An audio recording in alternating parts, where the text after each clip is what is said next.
naman tayo sa seedling area natin. Ayan, di ba? So, ito po yung mga meron po yung shade net kasi tag-init. Ito po yung ating kangkong, no? Hindi ko na po nalipat, dyan na lang po yan.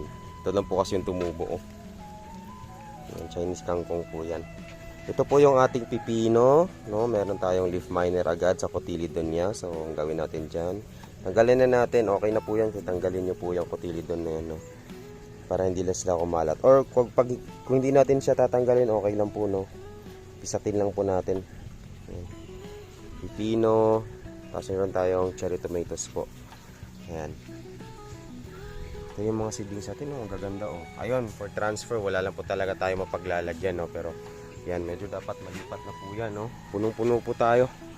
This Friday po, mauubos na rin naman to. Yung mga malalaki, lilipat na natin. Kung nakikita nyo yung table doon, ang daming kokopit, no? So, hindi ko pa po muna pinalagyan kay Gino. Kasi inaantay po naming maubos yung laman nito, no? Para malinisan po ito. At ito din po, lilinisan din po. So, ang gamit po naming bomba dito, no, is meron po kaming dalawang pump dito, no, pero sinisalit-salitan lang namin kasi parehas na po kasi yung mga bomba na yan na percussive maintenance ang kailangan, eh. Pag sinabing percussive po, parang tambol, no, pinupokpok na lang, no. Ayan, so dalawa yung bomba na yan. Meron tayong yung isa, ito, ay, ayan. Itong bomba na po na to, no, grabe ang tagal na nito, like legit, siguro mas matagal pa to sa ang pump po na ito ay Rio 17HF, no. So malakas po yung pump na yan. Yan po yung pump na ginamit ko dyan sa buong greenhouse na yan before. Kayang kaya niya po yan, no. Tapos ang isa naman po na pump is yung lang po, Aquaspeed 4000, no. Yun lang po doon lang po ako umiikot sa mga pump na yon.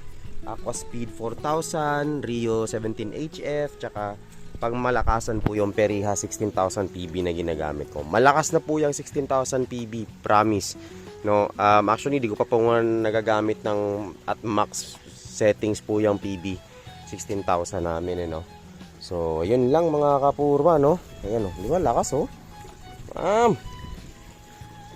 Di ba? Ay, yung natin.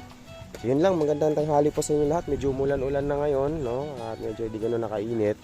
Pero yun, umiikot po ako tuwing tanghali talaga, no? Para makita yung may tubig bang dumadalo, yung no? Tayo lang din po yung nagme-maintain. Yan, maraming salamat po sa inyo.